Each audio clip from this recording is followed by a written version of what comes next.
ଜୟ ଜଗନ୍ନାଥ ସାଙ୍ଗମାନେ, ଆଉ ଏକ ଭିଡ଼ିଓକୁ ମୁଁ ଆପଣମାନଙ୍କୁ ସ୍ୱାଗତ କରୁଛି ମୋ ଚ୍ୟାନେଲକୁ। ତେଣୁ ଏଇ ଭିଡ଼ିଓରେ ଆମେ ଦେଖିବା କେନ୍ଦୁଝର ଗୋଟିଏ ବଢ଼ିଆ ପାର୍କ ଯେଉଁଟାର ନାମ ହେଉଛି ଅଶୋକ ବାଟିକା। ତେଣୁ ଆପଣମାନେ ଦେଖିକି ଜାଣିପାରୁଥିବେ ନିହାତି। ତେଣୁ ପ୍ରକୃତରେ ଅଶୋକ ବାଟିକା ଯେଉଁ ଆମର ରାବଣ କରିଥିଲା ଲଙ୍କାରେ, ସିଏ ଯେମିତି ମନୋରମ ହୋଇଥିଲା, ଇଏ ବି ସେଇଭଳିଆ ସୁନ୍ଦର କରାହୋଇଛି। ତେଣୁ ଆ ନାଁ ଅଶୋକ ବାଟିକା ଦିଆହେଇଛି। ଏଇଟାର ଲୋକେସନ୍ ମୁଁ ଆପଣଙ୍କୁ କହିଦେଉଛି। ଏଇଟା ହେଉଛି କେଉଁଝର ଟାଉନ୍ ଠାରୁ ମାତ୍ର 4 କିଲୋମିଟର ଦୂରରେ ଅବସ୍ଥିତ, ଯେଉଁଟା ଦ୍ରୁପଦା ବୋଲି ଗୋଟେ ଜାଗା ଅଛି। ସେ ଦ୍ରୁପଦାର ଯେଉଁ ଓଭରବ୍ରିଜ୍ ଅଛି, ସେ ଓଭରବ୍ରିଜ୍ ତଳେ ପ୍ରାୟ ହାଫ୍ କିଲୋମିଟର ଗଲେ ଏଇ ପାର୍କଟି ପଡ଼ିବ। ଆଉ ଅତ୍ୟନ୍ତ ସୁନ୍ଦର ଆଉ ମନୋରମ ପାର୍କ। ଆଉ ଏଠି ଟିକେଟ୍ ଏଣ୍ଟ୍ରି ଫି 30 ଟଙ୍କା ଲାଗେ। ଯଦି ଆପଣ ପିକନିକ୍ ପାଇଁ ଆସୁଛନ୍ତି କେଉଁଝର ଜିଲ୍ଲାକୁ, ତେଣୁ ଏଇଟାକୁ ଗୋଟେ ଗୁଡ୍ ଚଏସ୍ ଭାବରେ ନେଇପାରିବେ। କାହିଁକିନା ଏଠି ଆସିଲେ ନିହାତି ଆପଣଙ୍କୁ ଭଲ ଲାଗିବ।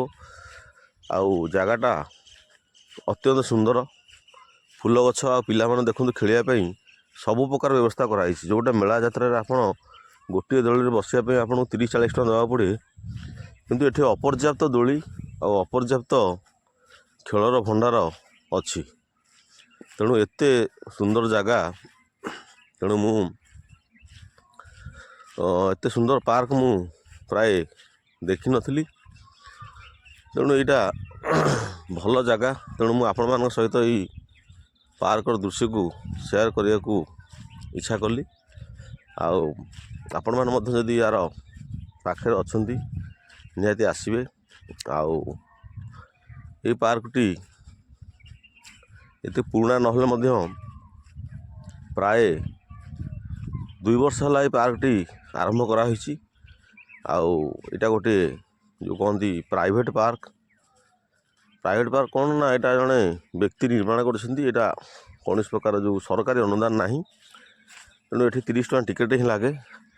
ଆଉ 30 ଟଙ୍କାରେ ଯଦି ଆପଣ ଛୁଆ ପିଲା ସହିତ ଆସୁଛନ୍ତି ବା ପରିବାର ସହିତ ଆସୁଛନ୍ତି, ଏଠି ମଧ୍ୟ ସବୁ ପ୍ରକାର ଖେଳିବାର ବ୍ୟବସ୍ଥା କରାହେଇଛି। ଦେଖନ୍ତୁ କେତେ ଦୋଳି ଲାଗିଛି।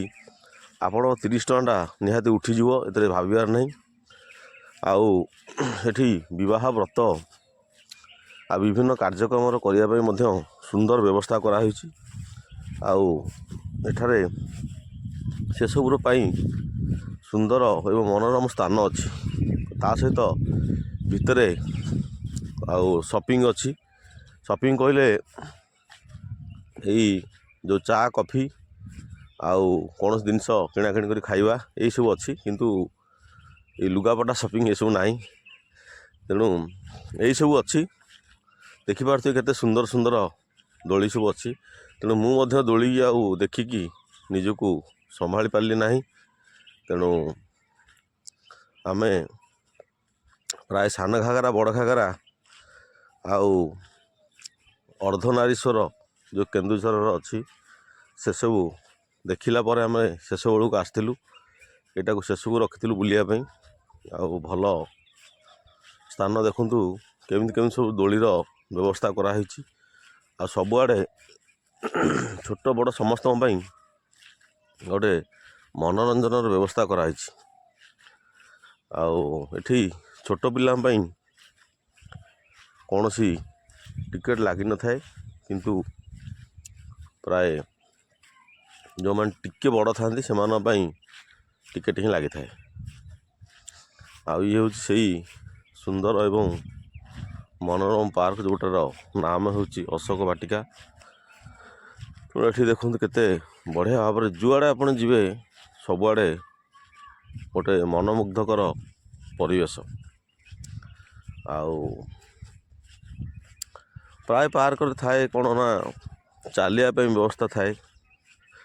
ଯେଉଁ ଏକ୍ସରସାଇଜ୍ର କିଛିଟା ସରଞ୍ଜାମ ଥାଏ। କିନ୍ତୁ ଏଠି ସେ ଯେଉଁ ଏକ୍ସରସାଇଜ୍ର ସରଞ୍ଜାମ ଏତେ ନାହିଁ। କିନ୍ତୁ ଛୋଟ ପିଲାଙ୍କର ଖୁସି ପାଇଁ ବା ମନୋରଞ୍ଜନ ପାଇଁ ବହୁତ ବଢ଼ିଆ ବ୍ୟବସ୍ଥା କରାଯାଇଛି। ଦେଖନ୍ତୁ ଏଇଟା ଗୋଟେ ମଞ୍ଚ କରାହେଇଛି ଯେଉଁଠି ବିଭିନ୍ନ କଲଚରାଲ୍ ପ୍ରୋଗ୍ରାମ୍ ଆପଣମାନେ କରିପାରିବେ, ସାଂସ୍କୃତିକ କାର୍ଯ୍ୟକ୍ରମ ମାନ ଏଠି ଆୟୋଜନ କରିପାରିବେ। ଆଉ ତା ପାଇଁ କ'ଣ ସେ ନେଉଥିବେ, ଯେଉଁଟା ଭଡ଼ା ନେଉଥିବେ ସେଇଟା ତ ଆମେ ବୁଝି ନାହିଁ, କିନ୍ତୁ ଏଠି ସେସବୁ କାର୍ଯ୍ୟକ୍ରମ ଚାଲୁଛି। ତା ପାଇଁ ମଧ୍ୟ ପ୍ରଶସ୍ତ ବ୍ୟବସ୍ଥା କରାହେଇଛି। ଆଉ ସବୁ ଜାଗାରେ ଆକ୍ୱାଗାର୍ଡ଼ ଲାଗିଛି, ପାଣିର ବ୍ୟବସ୍ଥା ମଧ୍ୟ କରାହେଇଛି। ଆଉ ବସିବା ପାଇଁ ଭଲ ସ୍ଥାନ କରାହେଇଛି। ପ୍ରାୟ ଲୋକ ଯେଉଁମାନେ ସବୁ ନେଟ୍ରୁ ଦେଖିକି ଏହି ସ୍ଥାନ ଗୁଡ଼ିକ ଆସିଥାନ୍ତି। ମୁଁ ମଧ୍ୟ ଏହାର ପାଖାପାଖି ରହୁଥିଲେ ମଧ୍ୟ ମୁଁ ଜାଣିନଥିଲି। ଆଉ ସେଇ ଯେଉଁ ସାନ ଘାଗରା ବଡ଼ ଘାଗରା ଗଲାବେଳେ ଆମର ଜଣେ ଡ୍ରାଇଭର ଭାଇ ଯାଇଥିଲେ ନେଇକି, ତେଣୁ ସିଏ ଆମକୁ ସେଇ ବିଷୟରେ କହିଥିଲେ, କହିଲେ ଅତି ସୁନ୍ଦର ପାର୍କଟେ ଅଛି, ତେଣୁ ଚାଲନ୍ତୁ ଦେଖିବା। ତେଣୁ ଦେଖିଲା ପରେ ଯାହା ହଉ ଦେଖିପାରୁଥିବେ କେତେ ସୁନ୍ଦର ସୁନ୍ଦର ଫୁଲ ଗଛ ସବୁ ଲାଗିଛି, ଯେଉଁଟାକୁ ଦେଖିଲେ ନିହାତି ଆଖି ଖୁସି ହୋଇଯିବ। ଆଉ ମନ ମଧ୍ୟ ଯଦି ଭଲ ନଥିବ ତାହେଲେ ନିହାତି ମନର ପରିବର୍ତ୍ତନ ହେବ।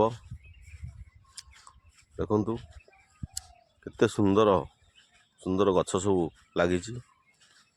ଆଉ ଏଠି ଗାଡ଼ି ରଖିବା ପାଇଁ ପାର୍କିଂର ବ୍ୟବସ୍ଥା ମଧ୍ୟ ଅଛି। ବଡ଼ ବଡ଼ ଗାଡ଼ି ସବୁ ରଖିବା ପାଇଁ, ଆପଣ ଯଦି କାରରେ ଆସୁଛନ୍ତି, ବସ୍ରେ ଆସୁଛନ୍ତି କିମ୍ବା ଯେକୌଣସି ବାଇକ୍ରେ ଆସୁଛନ୍ତି, ଏଠି ସବୁ ରଖିବା ପାଇଁ ଆଗରେ ସବୁ ପାର୍କିଂ କରାହେଇଛି। ଆଉ ପାର୍କିଂ ପାଇଁ କୌଣସି ଯେଉଁ ଫି ନିଆଯାଉ ନାହିଁ, କେବଳ ଯାହା ଏଣ୍ଟ୍ରି ଫିଟା ନିଆହେଉଛି। ଆଉ ପାର୍କିଂ ପାଇଁ ଭଲ ସ୍ଥାନ ଏଠି ଅଛି। ତେଣୁ ଦେଖିପାରୁଥିବେ ତା'ର ପରିବେଶ ପ୍ରାୟ, ଆମେ ତ ସବୁଆଡ଼େ ବୁଲାବୁଲି କରି ଶେଷ ବେଳକୁ ଯାଇଥିଲୁ, ତେଣୁ ପ୍ରାୟ ସନ୍ଧ୍ୟା ହୋଇ ଆସୁଥିଲା। ତେଣୁ ସନ୍ଧ୍ୟାର ଏ ପରିବେଶ, ଆଉ ତେଣୁ ଯଦି ଆପଣ ଏହାର ଆଖପାଖରେ ରହୁଛନ୍ତି କିମ୍ବା କେନ୍ଦୁଝର ଜିଲ୍ଲାକୁ ଯଦି ଘଟଗାଁ ତାରିଣୀ ଆଉ ସାନ ଘାଗରା ବଡ଼ ଘାଗରା ଟୁର୍ ପ୍ରୋଗ୍ରାମରେ ଆସୁଛନ୍ତି ବା ପିକନିକ୍ରେ ଆସୁଛନ୍ତି, ତେଣୁ ଏହି ସ୍ଥାନଟିକୁ ମଧ୍ୟ ଗୋଟେ ପିକନିକ୍ ସ୍ପଟ୍ ରୂପେ ଆପଣ ନେଇପାରିବେ ଆଉ ବୁଲିପାରିବେ ନିହାତି।